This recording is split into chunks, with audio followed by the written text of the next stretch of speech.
everyone, welcome back to my YouTube channel. This is Madge, and for today's video we're going to talk about BSKT airdrop, guys. So you can claim BSKT now, but of course you need to check if you are eligible or not. This is under Solana ecosystem, and this is also another surprise airdrop under Solana ecosystem, like WEN, guys, WEN token. So kung nakakuha kayo ng WEN token, so alam nyo na kung kadalasan ang mga tasks kay Solana ecosystem, if you're a staker, holder, diba guys? But of course, hindi naman lahat ng token is legit, or hindi naman lahat na ng mga sites is legit. Paminsan may mga scam, yung mga scam na yun yung hacker, diba?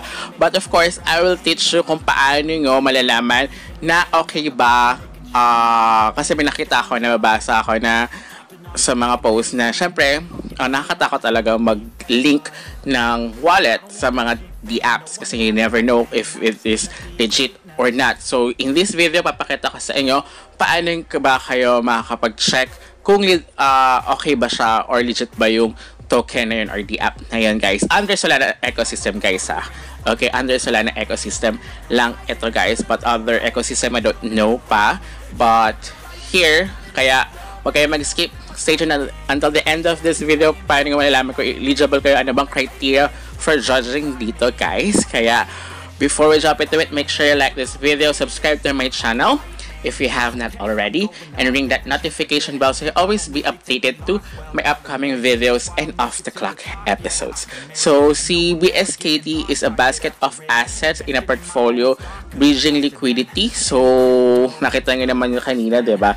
So, dito, check muna natin yung kanilang Twitter page, guys. So, nagulat din ako kasi nga, I didn't expect this one. So, bigla din siya lumitaw sa akin feeds sa my other social media, and then nakita ko, you can check if you're eligible or not, diba? But kay Solana ecosystem kasi meron silang checker talaga para doon yung malalaman kung okay ba yung token or not. Kasi kung makikita nyo dito sa mga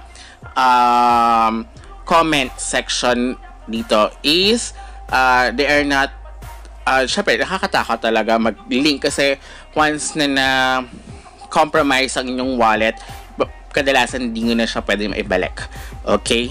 Kaya mahirap talaga. Kaya ako paminsan hindi ko kagad then nililink yung aking wallet kasi once na link ko yan tapos na-compromise yan is super hirap. But ang maganda naman kay Solana ecosystem, guys, is meron silang checker na you don't need to link your account, but just paste your address and then makita nyo na kung eligible ba kayo sa specific airdrop token na yon or token airdrop na yon. So papakita ko yan kasi dito ganun talaga, makita nyo dito na ganyan talaga sa mga first comments talaga kapag kayari, you can claim ganyan, diba? So mahirap na talaga, so ang dami naglalabasan na mga tsaka you need to backread din kadalasan, guys, especially sa mga social media ng mga projects.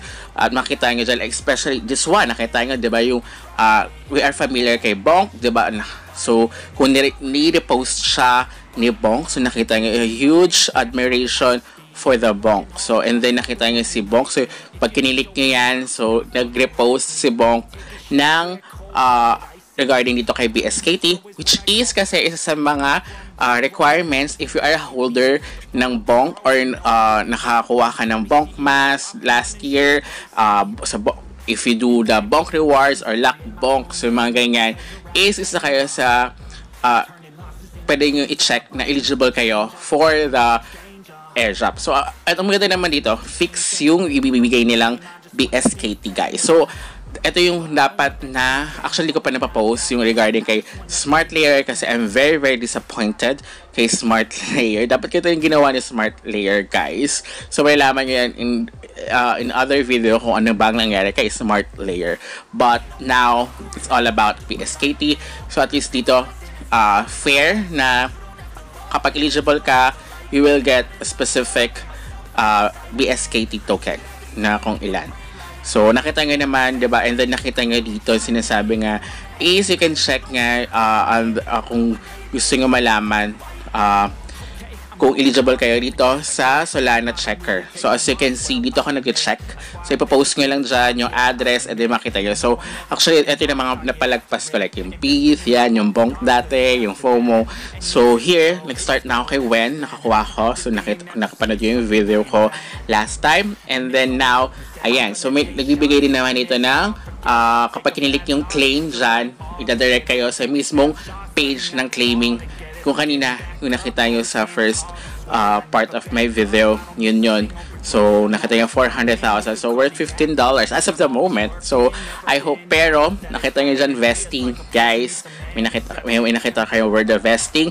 So, here, if I'm not mistaken, your airdrop vest over a 30-day period.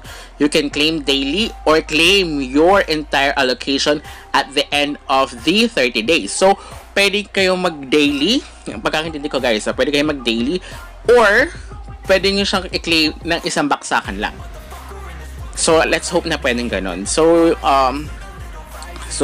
our early contributors have locked up the allocation for 6 months. Vesting nga lang siya, guys. So, hindi nyo makukuha kagad. Pwede, nakalagay dito, tama ba ako sa pagkakintindi? Just comment down below. Nakalagay naman kasi dyan is, pwede nyo siyang magamit na pwede nyo siyang ma-claim ng isang baksa. Kasi kung everyday kayo magbabayad ng gas fee for the claiming. Kasi nga vesting siya. So, 30-day lock-up siya. So, everyday pwede kayo ma-claim. So, yung 400,000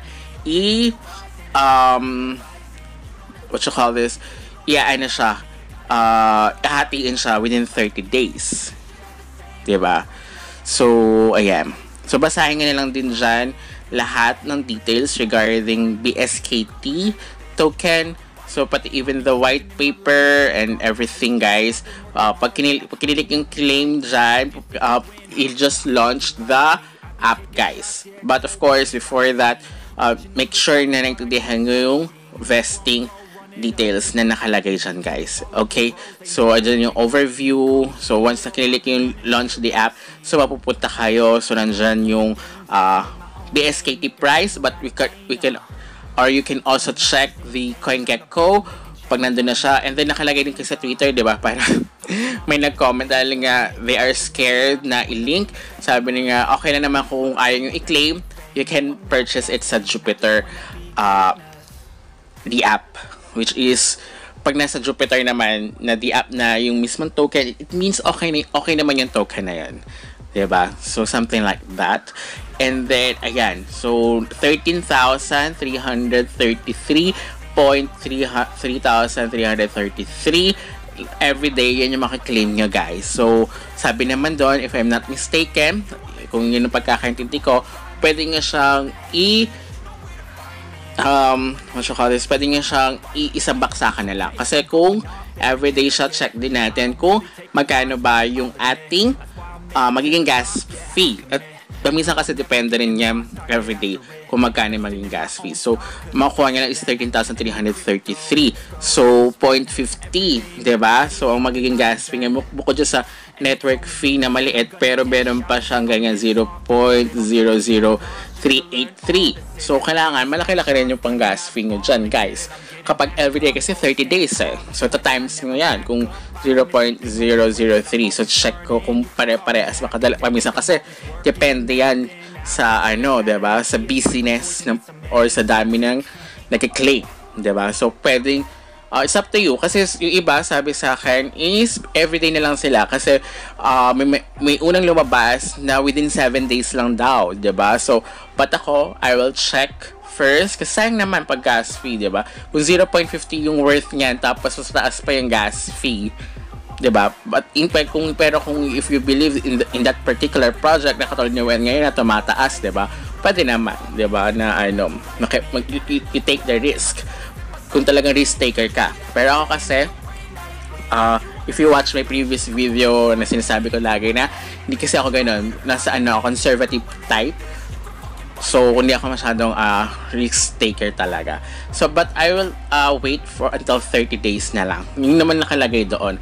So, let's check sa CoinGecko. So, naka-peso siya. So, 0.002. So, pababa na siya. So, naka 30 days na pala siya, guys. Siguro, lumabas na siya, pero ngayon pa lang nag-start yung pag-claim. But, doon hindi naman nagkakalayo yung price niya, guys. 0.002, guys. So, bumaksak siya as of today. Siguro kasi nag-start na yung claiming eh. 'Di ba? Since so yesterday. I mean, siguro USTC, I think here in the Philippines, kaka-start lang din niya, guys. So, maraming for sure maraming nag-claim and then nag-sell. Or dahil nasa Jupiter na rin daw siya, ganyan naman kadalasan ginagawa, nagbabuy sila in the deep and then they were going to sell pag tumaas yung price. Okay? So, pag chinek mo, tama naman sila, 15.21 kapag nakuha mo yung 400,000. Pero kasi nga vesting siya, we never know kung ganun pa rin yung price niya after 30 days. But let's hope na mas tumaas pa yung value nga after 30 days kasi nakalagay din naman once na sa mga hindi na makakapag-claim, they will burn it. Kadalasan naman kapag nagba-burn sila ng token, tumataas yung value ng token na yon. So, ikaw guys, check your eligibility. I'll put yung link sa description box down below para malaman nyo kung eligible ba kayo or hindi. Diba? So, criteria, the requirements, sabi ko nga sa iyo, sa bonk rewards, if you lock your bonk, or if you use Meteora, Camino Finance, yun yung mga Eto ko, if you are holder ng Jupiter, at least 200 Jupiter, so pasok din kayo, guys. So, ayan. Kaya nga diba yung mga ginagawa natin ng other sila na ecosystem ng mga possible or potential, diba? So, pwede yon. Kaya sabi ko, makipag-interact kayo, guys. Kasi, and then mag-hold kayo ng mga token, diba? So, para at least sa mga surprise na katulad neto is maging eligible kayo. So, ako, wala akong hold ng Jupiter kasi hindi ako naka-join, but let's hope for the second round ng Jupiter. But, ayan, nakipag-interact ako. So, until next time, bye!